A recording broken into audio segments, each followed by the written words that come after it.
Hi, it's Yote Carlson here. I love the comedy of Monty Python. I'll never get tired of these guys. However, we're still waiting on a lot of the Monty Python movies to get 4K releases. It doesn't help that a lot of them are owned by different studios. But at long last, my all-time favorite Monty Python movie has finally hit the 4K format. The movie I'm talking about today is from 1975, Monty Python and the Holy Grail.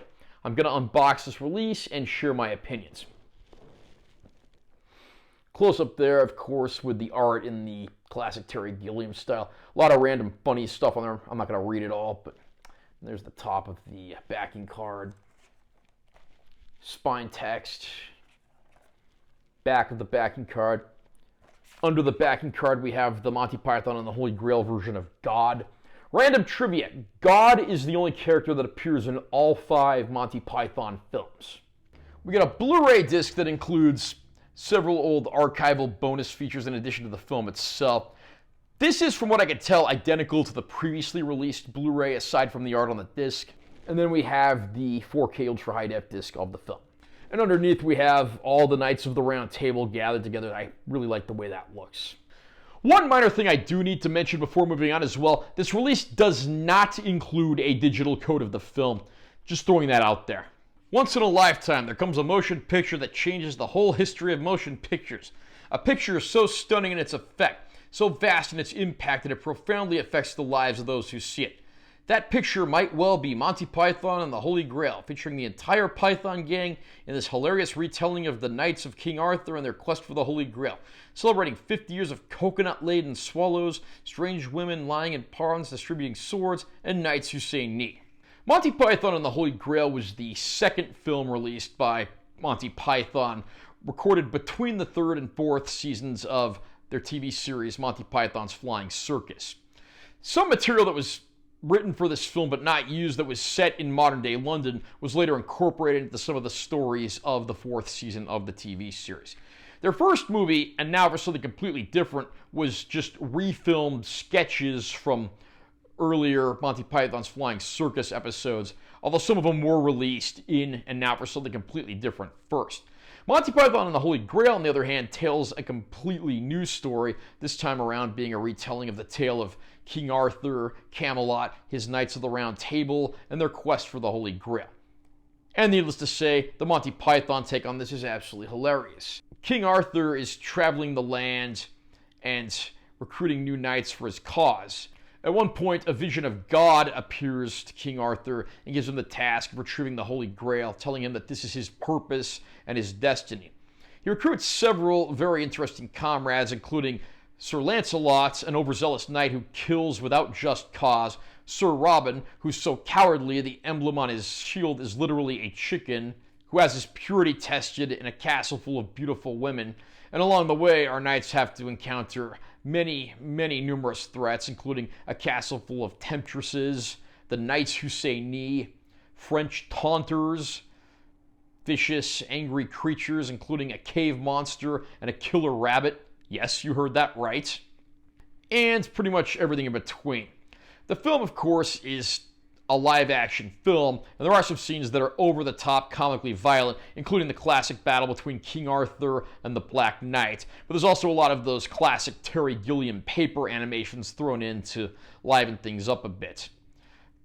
It's clear that the Pythons had a decent knowledge of Arthurian legend, but they certainly put their own spin on it.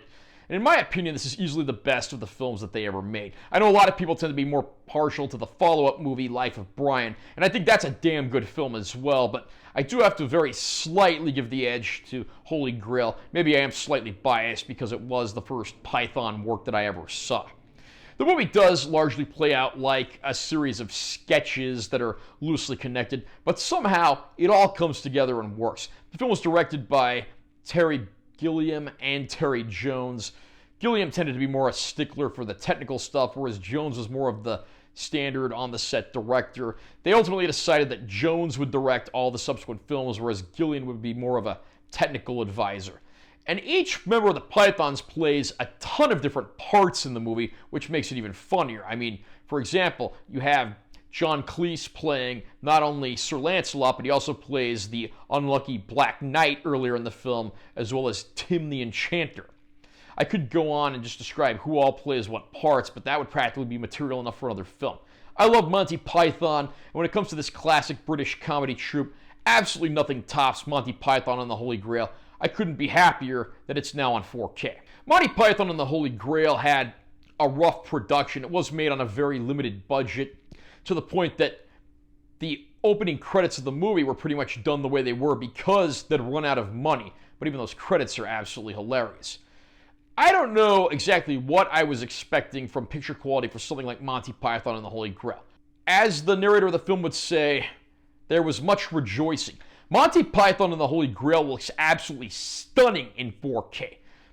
The Dolby Vision gives it a great little boost when it comes to colors and atmospheres, from the deeper, darker scenes to the lighter outdoor scenes. And of course, those Terry Gilliam animations look better than ever as well. All the natural film grain is intact. There's clearly been no unwanted digital tinkering and enhancements. The movie looks absolutely fantastic, certainly worthy of King Arthur and Excalibur. Probably the only minor complaint I have, there are a few scenes that have like optical titles and wipe cuts and things like that. The 4K disc includes 2 bonus features. It has a theatrical version of the film. Presumably, this is identical to the version of the film that's on the film otherwise, but lacks that infamous get on with it sequence that was added to the home video releases over the years. And that's presented in 1080p, not 4K. And there's also a new looking back featurette that has a lot of other random comics and celebrities, including the likes of Eddie Izzard and Scott Ian from the band Anthrax.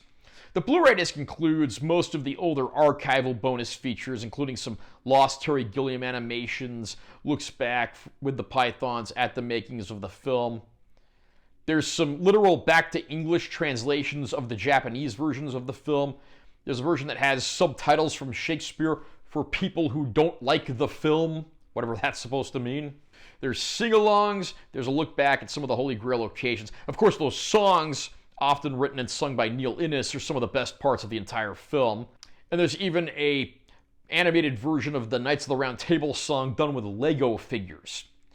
Most of that stuff's going to sound familiar to Python fans who've bought this movies so many times over the years. But I have to say, the movie's as funny as it's ever been. The 4K looks absolutely incredible. And again, we get a nice heaping of vintage bonus features, plus one new one on the 4K disc. Absolute highest recommendations for this 4K disc of Monty Python and the Holy Grail. If you're a Python fan, there will be much rejoicing. How about you? Are you a fan of Monty Python? Where would you rank Monty Python and the Holy Grail in their overall filmography? Comment down below. Let me know what you think. Also, remember to subscribe to this channel for more content. I'm always posting new videos. And make sure to give this one a like if you found it helpful. I'm Timothy Carlson. I'll see you next time.